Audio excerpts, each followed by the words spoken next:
नमस्कार, आप देख रहे हैं M20 लाइव। मैं आर रॉय आप सभी दर्शकों का एक बार फिर से स्वागत करता हूं। जैसा कि हमारी टीम आज 2 माह से धनौती पंचायत का हर एक अपडेट यहां की जनता तक पहुंचा रही है और चुनाव काफ़ी नज़दीक है। इसके मद्देनज़र हमारी टीम डेली न डेली कोई अपडेट धनौती पंचायत यहाँ की जनता को दे रही है। तो आज 25 सितंबर है और चुनाव में महज 4 दिन का और वक्त है और चुनावी सरगर्मियाँ बहुत तेज़ हो चुकी है। सारे प्रत्याशियों का दौरा भी तेज हो चुका है। तो कुल यहाँ से 17 प्रत्याशी मुखिया के पद के लिए नामांकन किए हैं और ये महिला सीट रिजर्व है धनौती पंचायत। तो यहाँ से 50% जो महिलाओं का अधिकार है उसका पालन करते हुए जो निकिता यादव है यहाँ से भावी मुखिया प्रत्याशी, वो अपना मुखिया के लिए नामांकन कराई हुई हैं। तो हमारे साथ आज खुद मौजूद है निकिता यादव। तो तमाम प्रत्याशियों के पास तो हमारी टीम जा रही है। तो एक आश्चर्य की बात ये है कि जितने भी प्रत्याशी हैं उनके पुरुष लोगों से हमारी मुलाकात हो रही है, क्योंकि चुनाव को फेस वही कर रहे हैं। और पहला ऐसा हमको जो ये प्रत्याशी मिली है निकिता यादव, जो खुद कैमरा के सामने आके बोलने में उत्सुक है और बोलना चाहती है, क्योंकि इनका साफ का नाम है मैं महिलाओं के लिए ही चुनाव लड़ रही हूँ और महिलाओं को जो अधिकार सरकार द्वारा दिया जा रहा है वो अधिकार महिलाओं तक नहीं पहुँच पा रहा है। उसी के हक के लड़ाई के लिए मैं चुनाव में आई हूँ, इसलिए मैं चुनाव को फेस कर रही हूँ। ताइए पहले हम निकिता यादव से मिलवाते हैं। तो सबसे पहले स्वागत है हमारे चैनल पे। नमस्कार। सबसे पहले मैं आपके और आपके चैनल देखने वाले को धन्यवाद देती हूँ और अपने पंचायत के सभी जनता एवं माताओं बहनों को नमस्कार करती हूँ। तो 29 तारीख को आपके पंचायत में चुनाव है, तो जनता के पास तो आप लोग जाते होंगे वोट मांगने के लिए, तो जनता क्या बोलती है? जहाँ भी जाते हैं लोग यही बोलते हैं कि सब लोग आते हैं और बोलते हैं हम विकास करेंगे और बाद में सब लोग भूल जाते हैं। तो आप क्या समझाती हैं? मैं समझाती हूँ कि हम लोग एक अलग सोच से चुनाव लड़ रहे हैं। 5 साल में जो भी विकास नहीं हुआ है उस विकास को हम लोग करेंगे। तो महिलाएं जो होती है महिला की बातों से काफ़ी अट्रैक्ट होती है, तो महिला सब क्या बोलती है आपकी बात सुनकर? महिलाएं बोलती है कि सब लोग ऐसे ही आता है और बोल के चला जाता है, बाद में सब लोग पैसा खा जाता है, हम लोग को कुछ नहीं करता है। एक चीज़ है कि सरकार द्वारा जो महिलाओं के लिए योजना बनाई जा रही है, जो योजना चलाई जा रही है, वो महिलाओं तक नहीं पहुंच पा रहा है। इसके बारे में महिलाओं को आप जागरूक करती हैं?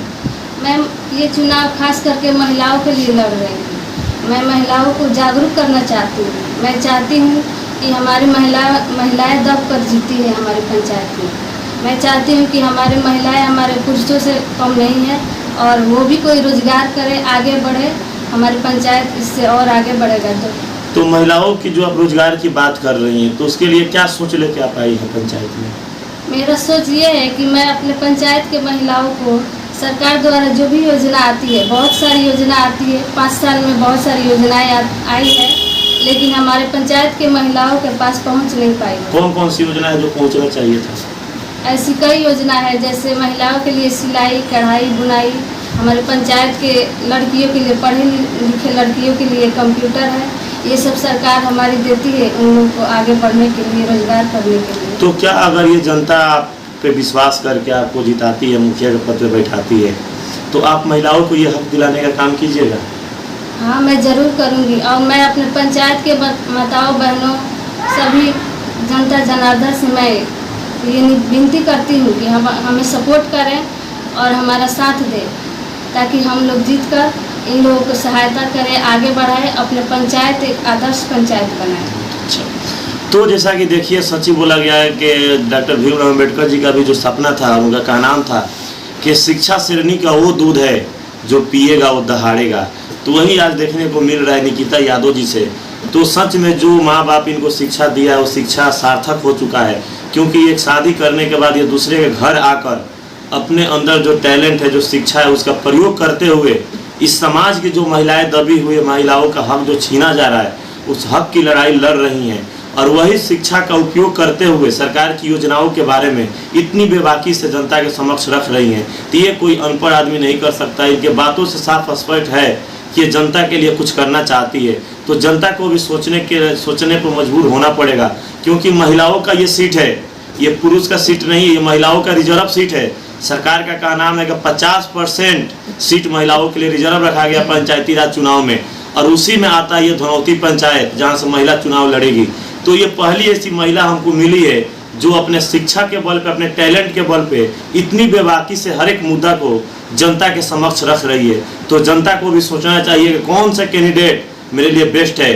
तो जनता को पुरुष कैंडिडेट नहीं देखना है, महिला कैंडिडेट देखना है। तो 17 महिलाओं में कौन ऐसी महिला है जो हमारी योजनाओं को हम तक पहुंचा सकती है, कौन ऐसी महिलाएं हैं जो सरकार के हर योजना के बारे में जानकारी रखती है, कौन ऐसी महिला है जो सरकार के दी हुई योजनाओं का लाभ पंचायत के हर जनता तक पहुंचा सकती है। तो उसमें अगर किसी का नाम आएगा तो सबसे पहला नाम आएगा निकिता यादव का, क्योंकि हम सब किसी से लगभग मिल चुके हैं और सारे किसी के पास गए हैं तो हम वहाँ का पुरुष से ही मिले हैं। लेकिन पहली बार ऐसा हमको यहाँ पे एहसास हुआ आकर कि निकिता यादव एक महिला होते हुए भी इतने पुरुषों के सामने अपनी पीठ कमर कस के खड़ी हुई है केवल महिलाओं के हक के लड़ाई के लिए। तो हमारे चैनल के माध्यम से अपनी माताओं बहनों से क्या अपील कीजिएगा जो 29 तारीख का खर्च जुटिया उसके लिए? मैं चाहती हूँ कि हमारे पंचायत के महिलाएं, माताएं, बहनें वो भूखी रहे फिर भी जाकर वोट दे। वोट एक बहुत महत्वपूर्ण चीज़ है, अपना हक गंवाए ना और दे, और एक अच्छे और सच्चे नेता को चुने ताकि हमारे पंचायत का विकास हो। तो जैसा कि मेरा कहना है कि जो ये निर्जला व्रत, जो जितिया का व्रत है, आप उस दिन अवश्य वोट देने जाएं, क्योंकि आपके 5 साल का भविष्य की बात है, एक दिन की बात नहीं है। आपका 5 साल का भविष्य कैसा होगा ये 29 तारीख को ही तय होगा। तो उस दिन आप 29 तारीख को अपने घर से जरूर निकले, अपना बहुमूल्य और कीमती वोट उस कैंडिडेट को दे जो आपके लिए लड़ रहा हो, आपके हक को दिलाने का काम कर रहा है। तो जैसा कि इनसे तो हम बात कर लिया, ये इनके जो पति हैं रंजन यादव, वो भी हमारे साथ मौजूद हैं, उनसे हम जानते हैं कि वो क्या कहना चाहते हैं। तो आपका चुनाव चिन्ह क्या है और कितने नंबर पे, इसके लिए जनता से क्या अपील करती हैं? मैं अपने पंचायत के जनता से ये विनती करना चाहती हूँ कि मेरा चुनाव चिन्ह क्रम संख्या 5 है और फूल छाप है निकिता देवी और मेरे पति का नाम रंजन यादव। आप लोग से विनती करना चाहती हूँ कि आप लोग मेरा सपोर्ट दे और साथ दे ताकि मैं अपने पंचायत के महिलाओं को आगे तक ले जाए, ऊंचा उठाए और विकास करे। एक चीज़ देखा जाता है कि चुनाव में जो आता है, जो रियल में जो मुद्दा होना चाहिए, विकास, स्वास्थ्य, शिक्षा, ये मुद्दा साइड हो जाता है, जाति धर्म हावी हो जाता है। तो आप क्या सोच लेके आए हैं शिक्षा के बारे में? शिक्षा के बारे में मेरा ये सोच है कि जाति धर्म इस सब का कोई भेदभाव नहीं है। विकास तब होगा, सब शिक्षा का विकास का पहला चरण है शिक्षा, और शिक्षा होगी तभी विकास होगा। हमारे पंचायत में 70 से 80% लोग शिक्षित हैं, फिर भी हमारा पंचायत नीचे दबा जा रहा है। और मैं चाहती हूँ कि शिक्षित और सच्चे विचार वाले को चुने ताकि हमारे पंचायत का विकास हो। तो क्या आपको लग रहा है कि इस बार जो चुनाव होगा जनता शिक्षित व्यक्ति को ही वोट करेगी? मुझे विश्वास है और मैं इन लोगों से निवेदन करना चाहती हूँ कि आप शिक्षित को ही चुनें ताकि हमारा पंचायत विकास करे। तो जैसा कि इनका साफ का नाम है कि आप शिक्षित व्यक्ति को चुनिएगा तो उसका काम करने का तरीका अलग होगा। और इस पंचायत में अभी तक कोई ऐसा प्रत्याशी नहीं आया 17 प्रत्याशी में, 17 महिलाओं में, जो इतने एजुकेटेड हो, इतनी टैलेंट हो, इतने पढ़े लिखे हो। तो वो सारे टैलेंट इनके अंदर है, एक महिला होते हुए भी। जैसा कि हमारे साथ करीब इन्होंने 5 से 7 मिनट बात की है और बात करने से ये स्पष्ट हो चुका है, ये बात स्पष्ट हो चुकी है कि सच में इनके अंदर शिक्षा है और उस शिक्षा का प्रयोग ये समाज सेवा में करना चाहती है और उस समाज सेवा में जो लाभ दिलाएंगी वो कई सदियों तक याद रहेगा। तो यानी इनका जो शिक्षा मिला है, जो शिक्षा ये ली है, तब जाके वो शिक्षा सार्थक होगा जब इसका लाभ यहाँ की पंचायत की हर जनता लेगी। तो और अंत में कुछ बोलना है हमारे चैनल के माध्यम से? मैं ये बोलना चाहती हूँ कि इतने प्रत्याशी हैं हमारे पंचायत में, 17 प्रत्याशी हैं जिसमें महिलाओं को सिर्फ सहारा लेकर चुनाव लड़ा जा रहा है। तो मैं अपने पंचायत के सभी जनता से ये कहना चाहती हूँ कि जब मुखिया चुन रहे हैं महिला को तो एक शिक्षित महिला को चुने जो खुद जाकर अपने पंचायत की सेवा करे और विकास करे। बहुत बड़ी बात है। साफ इनका कहना है कि जो 17 प्रत्याशी हैं महिलाएं, केवल उनका सहारा लेकर पुरुष चुनाव लड़ रहे हैं, जबकि ये अन्याय है, ये लोकतंत्र की हत्या है। लोकतंत्र जो आपको अधिकार दिया है 50% महिलाओं को, तो आप महिला कैंडिडेट देखकर ही वोट दें, पुरुष को देख के वोट न करें। महिला को देखें कि क्या जिस महिला को हम वोट दे रहे हैं वो महिला मेरे हक के लिए लड़ सकती है कि नहीं। मेरे आवाज़ को उठा सकती है कि नहीं। आप 17 महिलाओं में से जो आपको बेस्ट लगे, जो भी लगे कि ये महिला मेरे आवाज़ को उठा सकती है, मेरे लिए लड़ सकती है, तो उस महिला को आप वोट दें। तो चुनाव काफ़ी नज़दीक है, चुनावी सरगर्मियाँ तेज है, लोग तरह तरह के मुद्दा उठा रहे हैं, अफवाह फैला रहे हैं, लेकिन जनता का माइंड अपसेट होते जा रहा है कहाँ हमको वोट देना है। तो उसमें ये 3 दिन पहले 4 दिन पहले इनका ये इंटरव्यू निश्चित ही चुनावी रंग में पासा पलट सकता है, क्योंकि 4 दिन पहले का इनका जो ये स्पीच अगर जनता तक पहुंच गया तो जनता निश्चित ही सोचने पे मजबूर हो जाएगी।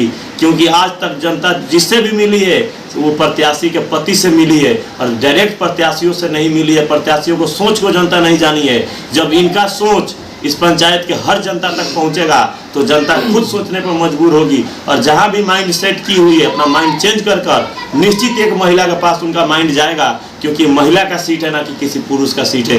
तो ये इनका जो पति है जो इनको सपोर्ट कर रहे हैं चुनाव में, उनसे आपको